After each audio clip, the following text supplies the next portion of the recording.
ത്രിയേക ദൈവത്തിന് സ്തുതി. സമയത്തിൻ്റെ സാക്ഷ്യപ്പെടുത്തലുകളുടെ പുതിയ ഒരു അധ്യായത്തിലേക്ക് സ്വാഗതം.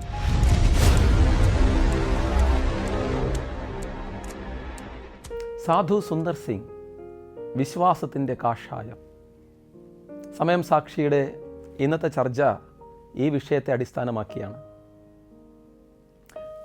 20-ാം നൂറ്റാണ്ടിലെ ഇന്ത്യയുടെ ആത്മീയ ചരിത്രത്തിൽ ഒരു കാഷായ വേഷധാരിയുണ്ട്. ഒരു സന്യാസിയുടെ വേഷം ധരിച്ച് കയ്യിലൊരു ബൈബിളുമായി കാൽനടയായി ഇന്ത്യയുടെ ഓരോ ഗ്രാമങ്ങളിലൂടെയും മലനിരകളിലൂടെയും സഞ്ചരിച്ച ഒരു മനുഷ്യൻ. സിഖ് പാരമ്പര്യത്തിൽ നിന്ന് ജനിച്ച് ക്രിസ്തുവിനെ കണ്ടുമുട്ടി ഒടുവിൽ ലോകത്തെ തന്നെ സ്വാധീനിച്ച ഒരു ആത്മീയ സഞ്ചാരിയായി മാറി. ആരാണ് ഈ മനുഷ്യൻ? അദ്ദേഹമാണ് സാധു സുന്ദർ സിംഗ്.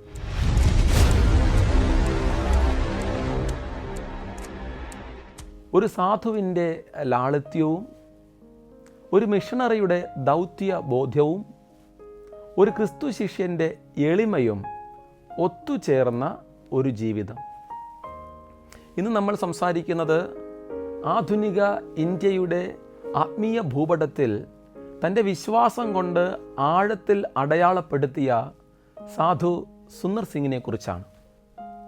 അദ്ദേഹത്തിൻ്റെ ചിന്തകൾ, യാത്രകൾ, ദർശനങ്ങൾ എല്ലാം മാനവികതയുടെ അതിരുകൾക്കപ്പുറം വ്യാപിച്ചവയായിരുന്നു.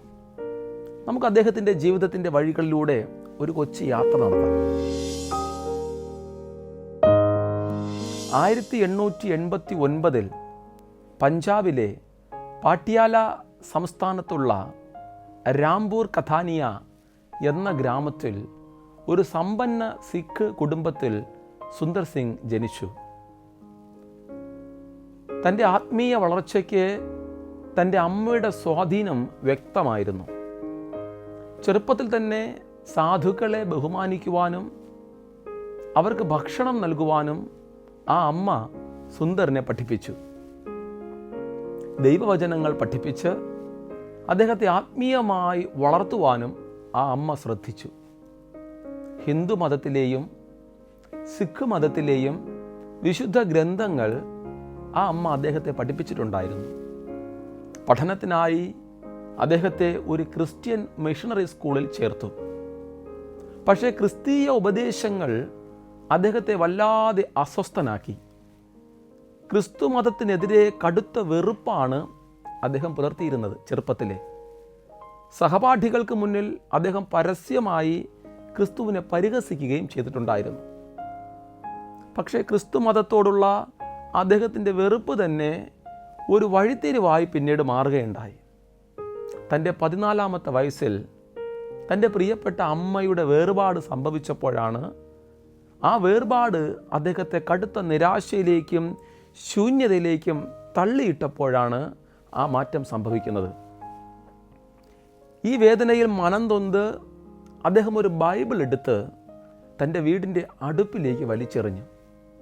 ഇതാ നിങ്ങളുടെ ദൈവം എന്ന് അദ്ദേഹം ഉറക്കെ വിളിച്ചു പറയുകയും ചെയ്തു. ആ തീനാളം ബൈബിളിനെ വിഴുങ്ങുന്നത് കണ്ടപ്പോൾ അദ്ദേഹത്തിന് ഒരുതരം ആശ്വാസമാണ് തോന്നിയത്. പക്ഷെ ആ ആനന്ദം അധികം നീണ്ടു നിന്നില്ല. ഈ തീയിട്ടത് വെറും കടലാസുകളെയല്ല, മറിച്ചു തൻ്റെ ജീവിതത്തിൻ്റെ ചില ഭാഗങ്ങളെ തന്നെ ആയിരുന്നു എന്ന് അദ്ദേഹത്തിന് തോന്നുവാൻ തുടങ്ങി. ഈ കടുത്ത നിരാശയിലാണ് സുന്ദർ സിംഗ് തൻ്റെ ജീവിതത്തിൽ ഒരു തീരുമാനമെടുക്കുവാൻ നിർബന്ധിതനാകുന്നത്. ക്രിസ്തു മതത്തെ വെറുത്ത് താൻ ആത്മഹത്യ ചെയ്യാൻ പോവുകയാണ് എന്ന് അദ്ദേഹത്തിൻ്റെ കുടുംബത്തോട് പറഞ്ഞു. ഒരു പ്രത്യേക ദിവസം രാവിലെ പുലരുന്നതിന് മുൻപ് താൻ ആഗ്രഹിച്ച മരണം സംഭവിച്ചില്ലെങ്കിൽ താൻ ജീവിക്കുന്ന ക്രിസ്തുവിനെ വിശ്വസിക്കും എന്നും അദ്ദേഹം ശപഥം ചെയ്തു. ആ രാത്രി ഉറങ്ങാൻ കിടക്കുന്നതിന് മുൻപ് അദ്ദേഹം ഇപ്രകാരം പ്രാർത്ഥിച്ചു: ദൈവമേ, നീ ജീവിച്ചിരിപ്പുണ്ടെങ്കിൽ എന്നെ വെളിപ്പെടുത്തി തരണം.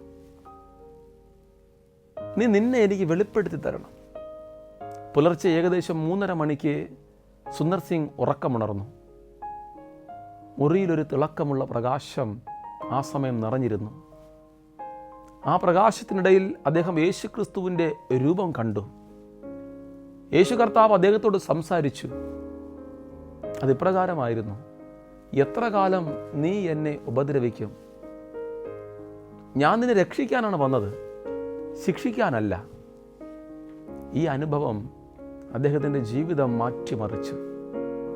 താൻ ക്രിസ്തുവിനെ സ്വീകരിക്കുവാൻ പോകുന്നുവെന്ന് അദ്ദേഹത്തിൻ്റെ കുടുംബത്തോട് പിന്നീട് പറഞ്ഞു. അതോടെ വലിയ പ്രശ്നങ്ങൾ ആരംഭിച്ചു.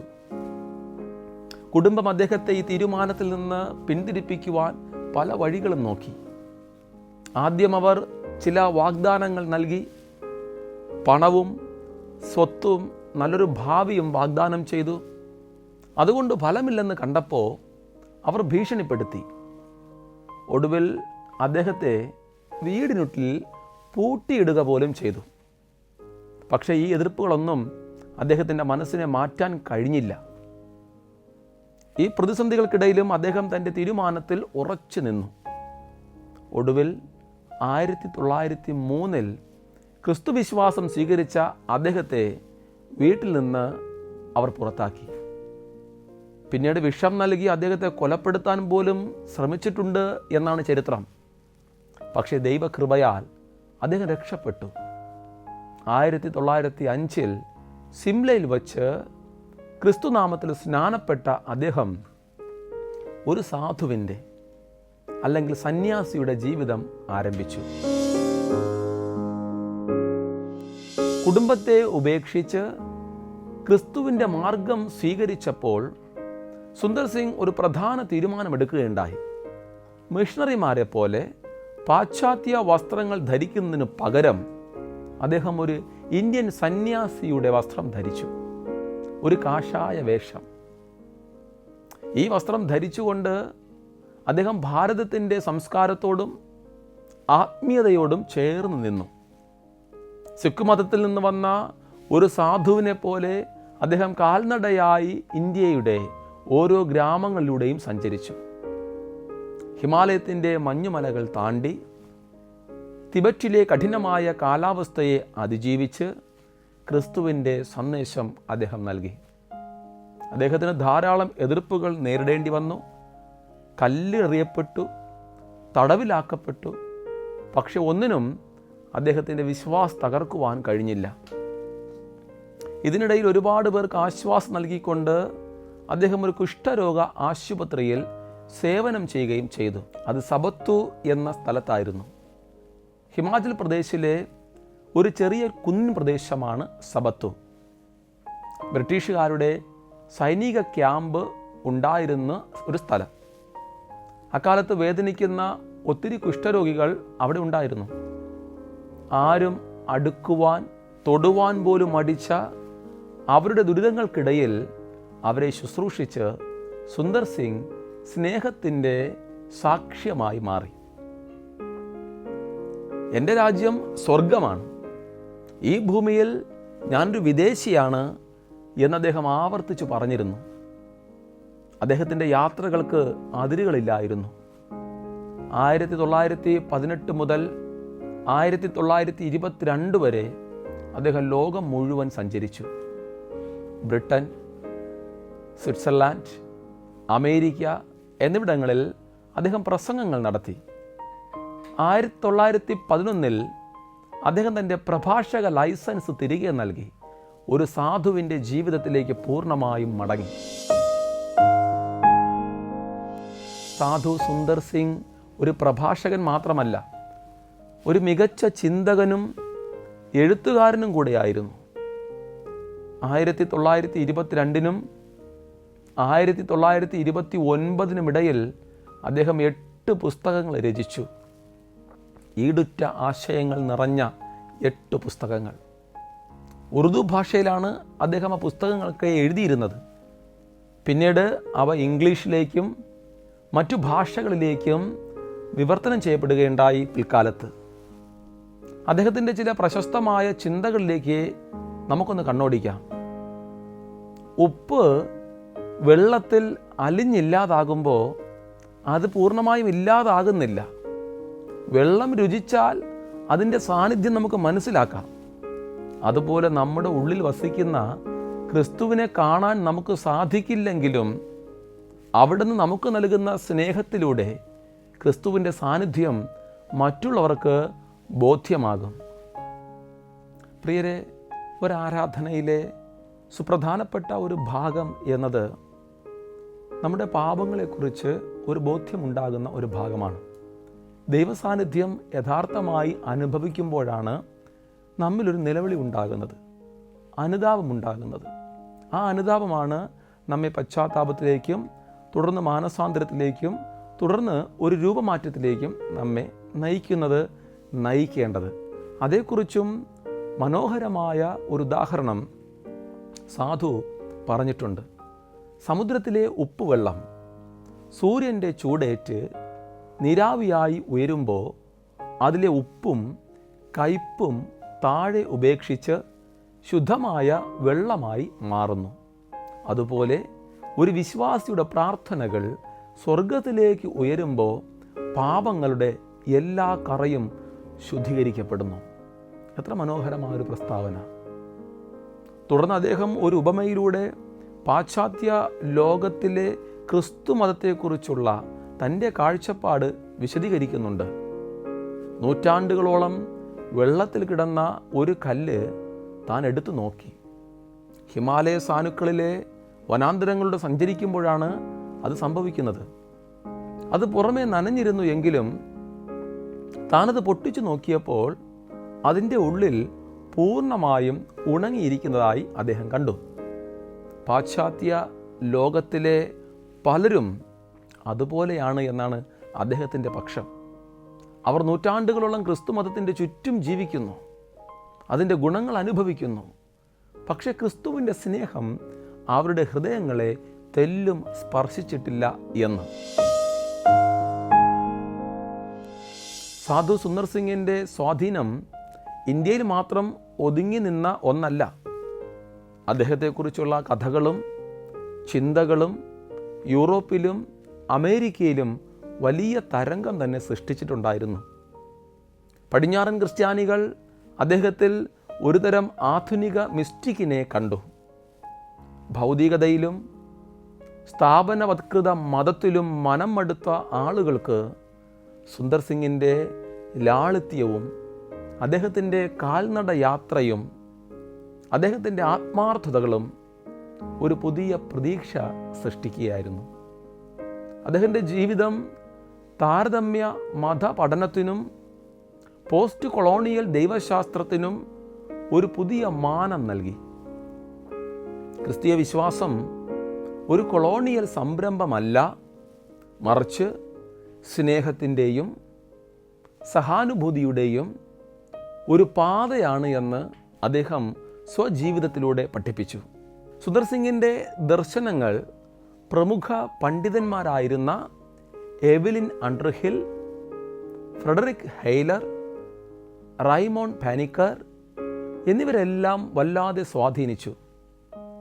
പ്രിയപ്പെട്ടവരെ, സാധു സുന്ദർ സിംഗിൻ്റെ ജീവിതം വെറുമൊരു കഥയല്ല, നമ്മുടെ വിശ്വാസത്തെ സംബന്ധിച്ച് ഒരു ചരിത്ര സംഭവമല്ല, മറിച്ച് നമുക്ക് ഓരോരുത്തർക്കും പഠിക്കുവാനുള്ള ഒരു ആത്മീയ പാഠപുസ്തകമാണ് അദ്ദേഹം. അദ്ദേഹത്തിൻ്റെ ജീവിതത്തിൽ നിന്ന് നമുക്ക് ഉൾക്കൊള്ളാൻ കഴിയുന്ന ചില പ്രധാന കാര്യങ്ങൾ ഇങ്ങനെ സംക്ഷേപിപ്പിക്കാം. ഒന്നാമത്തെ പാഠം ആത്മാർത്ഥമായ അന്വേഷണം. സുന്ദർ സിംഗ് തൻ്റെ ജീവിതത്തിൻ്റെ ആദ്യകാലത്ത് ക്രിസ്തു മതത്തെ അഥവാ ക്രിസ്തു മാർഗത്തെ വെറുത്തിരുന്ന ഒരു വ്യക്തിയായിരുന്നു എന്ന് നമ്മൾ ചിന്തിച്ചു. പക്ഷെ സത്യം കണ്ടെത്താനുള്ള അദ്ദേഹത്തിൻ്റെ ആഗ്രഹം അത്ര ആഴത്തിലുള്ളതായിരുന്നു. അതുകൊണ്ട് ആത്മാർത്ഥമായ അന്വേഷണങ്ങൾക്ക് ഒടുവിൽ അദ്ദേഹത്തിന് സത്യം വെളിപ്പെട്ടു. ഇത് നമ്മെ പഠിപ്പിക്കുന്നത് മുൻവിധികളില്ലാതെ ആത്മാർത്ഥമായി സത്യത്തെ തേടുമ്പോൾ അത് നമ്മുടെ ജീവിതത്തിൽ പ്രകാശം നിറയ്ക്കും. ആ സത്യത്തിലേക്ക് ഒരു നാൾ നമ്മൾ നടന്നെടുക്കും എന്നാണ്. രണ്ടാമത്തെ പാഠം ധീരമായ തീരുമാനം എന്നതാണ്. കുടുംബത്തിൻ്റെ സമ്പത്തും സ്നേഹവും ഉപേക്ഷിച്ച് ക്രിസ്തുവിനെ സ്വീകരിക്കുവാൻ അദ്ദേഹം എടുത്ത തീരുമാനം അസാധാരണമായ ധൈര്യത്തെയാണ് സൂചിപ്പിക്കുന്നത്. സമൂഹം എന്തു വിചാരിക്കും, ബന്ധുക്കൾ എന്തു പറയും എന്നൊന്നും അദ്ദേഹം ചിന്തിച്ചില്ല. സ്വന്തം മനസാക്ഷിക്കും ദൈവവിളിക്കും അദ്ദേഹം പ്രാധാന്യം നൽകി. തൻ്റെ വിശ്വാസത്തിൽ ഉറച്ചു നിന്ന് ജീവിതത്തിൽ നിർണായകമായ തീരുമാനങ്ങൾ എടുക്കേണ്ടി വരുമ്പോൾ മാരാമണിലെ മണൽപ്പുറം പഠിപ്പിച്ച ആത്മീയ ശക്തിയും സാധു സുന്ദർ സിംഗിൻ്റെ ധീരതയും നമ്മെ മുന്നോട്ട് നയിക്കുക തന്നെ ചെയ്യും. മൂന്നാമത്തെ പാഠം പ്രതിസന്ധികളിലെ വിശ്വാസം എന്നതാണ്. പുഴയിലെ പ്രളയം പോലെ ജീവിതത്തിൽ പലപ്പോഴും അപ്രതീക്ഷിതമായ ദുരന്തങ്ങൾ നമ്മെ തേടിയെത്തും. വിഷം കൊടുത്തു കൊല്ലാൻ ശ്രമിച്ചപ്പോഴും, ഹിമാലയത്തിലെ മഞ്ഞുമലകളിൽ ഒറ്റപ്പെട്ടപ്പോഴും, ടിബറ്റിലെ തടവറയിൽ അദ്ദേഹം തടവിലായിരുന്നപ്പോഴും അദ്ദേഹത്തിൻ്റെ വിശ്വാസത്തിന് തെല്ലും കുറവ് സംഭവിച്ചില്ല. പ്രതിസന്ധികളാണ് വിശ്വാസത്തിൻ്റെ ആഴം വർദ്ധിപ്പിക്കുന്നത് എന്ന് അദ്ദേഹത്തിൻ്റെ ജീവിതം തെളിയിച്ചു. ഇനി നാലാമത്തെ പാഠം സംസ്കാരങ്ങളെ കൂട്ടിയിണക്കുക. പ്രിയരെ, ഒരു കാഷായ വേഷം ധരിച്ച് മിഷണറി പ്രവർത്തനം നടത്തിയതുവഴി സാധു സുന്ദർ സിംഗ് ഇന്ത്യയിലെ ജനങ്ങളുമായി കൂടുതൽ അടുത്തു. അദ്ദേഹം ഒരു ഇന്ത്യൻ സാധുവായി ജീവിച്ചു എന്നത് ശരി. പക്ഷേ ഇന്ത്യയുടെ സംസ്കാരത്തെ മുറുകെ പിടിച്ച് ക്രിസ്തുവിൻ്റെ സ്നേഹം ധാരാളമായി പങ്കുവച്ചു. മതം മനുഷ്യരെ ഭിന്നിപ്പിക്കാൻ ഉള്ളതല്ല, മറിച്ച് സ്നേഹത്തിൻ്റെയും ഐക്യത്തിൻ്റെയും പാലമായി മാറാനുള്ളതാണ് എന്ന് അദ്ദേഹം സ്വന്തം ജീവിതത്തിലൂടെയും ശുശ്രൂഷകളിലൂടെയും സമൂഹത്തിന് കാണിച്ചു കൊടുത്തു. സാധു സുന്ദർ സിംഗ് നടന്ന വഴികൾ ഇന്ന് നമുക്ക് മുന്നിൽ ഒരു വഴികാട്ടിയാണ്. ആത്മാർത്ഥമായി സത്യത്തെ അന്വേഷിക്കുവാനും ധീരമായി വിശ്വാസത്തിൽ ഉറച്ചു നിൽക്കുവാനും പ്രതിസന്ധികളെ പുഞ്ചിരിയോടെ നേരിടുവാനും ഒപ്പം സ്നേഹത്തിൻ്റെയും സഹിഷ്ണുതയുടെയും പാതയിൽ സഞ്ചരിക്കുവാനും അദ്ദേഹത്തിൻ്റെ ജീവിതം നമ്മെ പഠിപ്പിക്കുന്നു. സാധുവിൻ്റെ തിരോധാനം ഇന്നും നിഗൂഢമാണ്. 1929 സാധു സുന്ദർ സിംഗ് തൻ്റെ പതിവ് യാത്രകൾക്കായി ടിബറ്റിലേക്ക് പുറപ്പെട്ടു. അത് അദ്ദേഹത്തിൻ്റെ ജീവിതത്തിലെ അവസാന യാത്രയായിരുന്നു. അതിനുശേഷം അദ്ദേഹത്തെക്കുറിച്ച് ആർക്കും ഒന്നും അറിയില്ല. അദ്ദേഹത്തിന് എന്താണ് സംഭവിച്ചത് എന്നും പിന്നീട് ആർക്കും മനസ്സിലായില്ല.